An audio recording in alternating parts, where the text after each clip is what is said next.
क्या आपने कभी ऑब्जर्व किया है कि जब मार्केट अप हो रही होती है, बुलिश मूवमेंट में होती है, तो एफआईआई या फिर बिग प्लेयर्स जो है वो बाय नहीं करते हैं, लेकिन जब मार्केट नीचे गिर जाती है और एक पर्टिकुलर सपोर्ट पे आती है तो वो बाय करते हैं।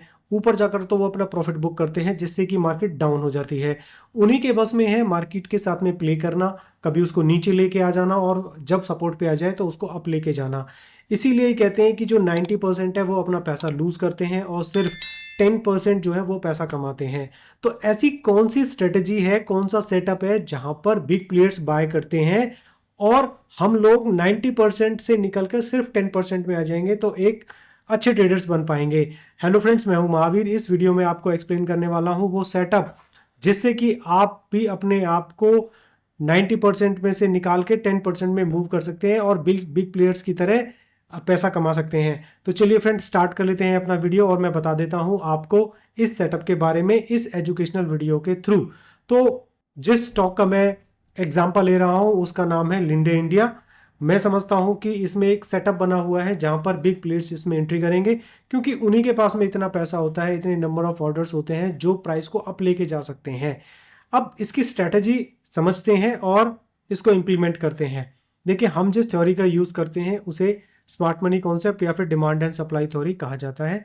इसमें कई चीज़ों को देखा जाता है, कंसिडर किया जा सकता है, लेकिन इस वीडियो में सारे कॉन्सेप्ट को क्लियर नहीं किया जा सकता, लेकिन ओवरऑल थ्योरी को समझाया जा सकता है एग्जाम्पल के थ्रू।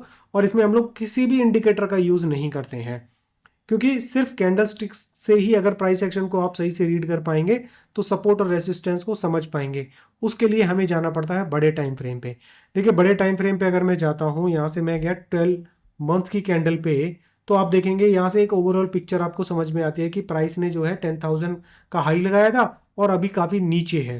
तो इसका मीनिंग है कि इसमें अपॉर्चुनिटी हो सकती है, लेकिन जब तक वो प्रॉपर हम उसके लिए कंफर्म ना हो जाए उसको प्ले नहीं करना है। कंफर्मेशन कैसे होगी? जब हमको पता होगा कि मार्किंग कैसे करनी है। वही हम सीख रहे हैं। 6 मंथ के अगर कैंडल को देखते हैं तो यहाँ पर भी कुछ अच्छा फॉर्मेशन नहीं हुआ है, तो इससे भी मूव करके हम लोग जाते हैं 3 महीने की कैंडल पे।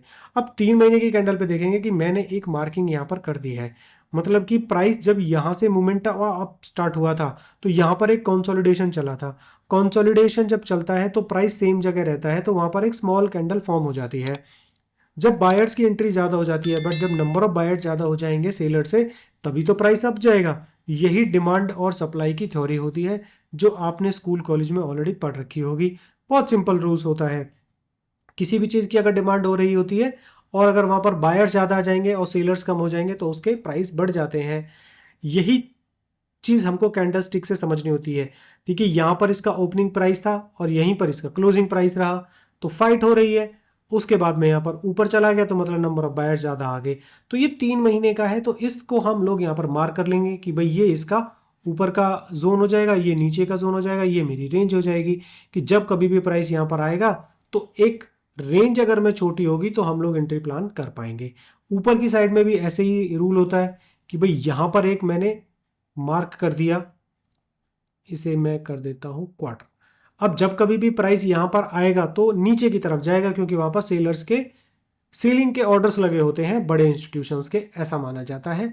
और देखिए, यहां पर हो भी ऐसे ही रहा है कि जैसे ही प्राइस यहां पर आया तो प्राइस ने करीब करीब 7850 रुपए तक का हाई लगाया। अब हम जाते हैं महीने की कैंडल पे।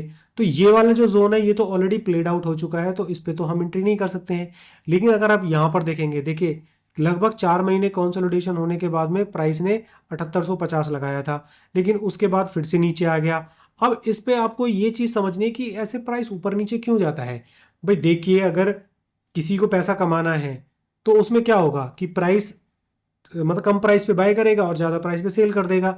और इस प्राइस का जो इम्पैक्ट होता है वो बिग प्लेयर्स का ही होता है। ये बात आपको क्लियरली समझ लेनी चाहिए। रिटेलर्स को, मतलब जो इस थ्योरी को या सेटअप को समझ जाते हैं, उनको तो बिग प्लेयर्स के साथ में प्ले करना होता है। तो अब प्राइस यहां पर चला गया, लेकिन यहां पर जाकर प्रॉफिट बुक हुआ, क्योंकि भाई देखिए वो 10-12% पे, अब यहां पर 20% का प्रॉफिट हुआ। तो यहां पर वो बुक करके प्राइस नीचे आने की कोशिश होगी, तो वो प्राइस नीचे आया और पर्टिकुलर जोन में पहुंच गया। लेकिन इसकी अगर आप रेंज देखेंगे तो ये बहुत ज़्यादा है, और मैंने ऊपर ऑलरेडी एक मार्किंग भी कर दी है। तो अगर मैं इस रेंज को प्ले करने की कोशिश करूंगा और यहाँ तक का वेट करूंगा तो एक तो टाइम ज़्यादा लगेगा और मेरी जो कैपिटल है बहुत दिनों तक फंसी रह सकती है, क्योंकि आप देख रहे हैं कि यहाँ पर 4 महीने का कंसोलिडेशन के बाद में प्राइस ऊपर गया है, तो उससे बचने के लिए हम क्या करते हैं, छोटे और टाइम फ्रेम पे चले जाते हैं और यहाँ पर भी मार्किंग कर लेते हैं। अब देखिए यहाँ पर भी कंसोलिडेशन हुआ, क्योंकि यहाँ पर एक जोन बन रहा था, उसमें कुछ दिन कंसोलिडेशन हुआ इस वाली कैंडल में, लेकिन इस बार सिर्फ एक वीक हुआ है और प्राइस 2 कैंडल में ही नीचे। तो इट मीन्स कि जो ये वाला जोन है ये भी थोड़ा सा स्ट्रांग हो सकता है और काफ़ी अच्छी फॉर्मेशन है, 2 बढ़िया रेड कैंडल्स हैं और इसमें विक भी नहीं है, तो मैं इसको कंसिडर करूंगा एक अच्छा जोन, सेलिंग का जोन है। तो 7400 जो है उसको हम समझ सकते हैं कि कुछ दिनों में प्राइस वहां पर आने की संभावनाएं होंगी इस सेटअप के हिसाब से। नीचे अगर आप देखेंगे तो जो ये वीकली का जोन है ये मैंने मार्क कर दिया, क्योंकि प्राइस यहीं से ही ऊपर गया था।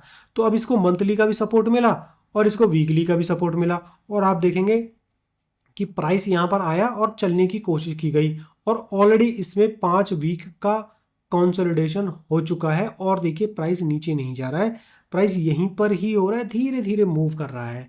तो अब इसमें हमें क्या स्ट्रेटेजी अपनानी चाहिए वो इसके ऊपर में बात कर लेते हैं डेली के ऊपर में जाके। कॉन्सेप्ट आपको समझना होगा, उसके बिना आप शेयर ट्रेडिंग में या इन्वेस्टमेंट में शेयर मार्केट में पैसा अर्न नहीं कर पाएंगे। तो दोस्तों अब आप देखेंगे कि जैसे ही प्राइस यहाँ पर आया, थोड़ा डेप्थ में गया, यहाँ पर सपोर्ट लेने के बाद में इस वाली कैंडल ने कोशिश की ऊपर जाने की, लेकिन अभी प्राइस यहीं पर है। तो इसमें प्लानिंग किस तरह से की जा सकती है वो मैं आपको बता देता हूँ। देखिए यहीं पर कोई दिक्कत नहीं है इसमें। एक तो तरीका हो सकता है कि हम लोग यहाँ पर इसका जो ये वाली रेंज है यहीं तक का स्टॉप लॉस रख के और ऊपर का यहाँ तक का टारगेट रख के, तो लगभग 1:2 का टारगेट को एक्सपेक्ट कर सकते हैं। लेकिन मैं समझता हूँ कि ये स्टॉप लॉस अगर प्राइस भी किसी भी रीज़न से नीचे जाता है तो देखिए ज़्यादा संभावनाएं तो यही है कि ऊपर जाना चाहिए, लेकिन किसी भी रीज़न से अगर नीचे हो सकता है तो मैं स्टॉप लॉस को यहाँ रखना चाहूँगा।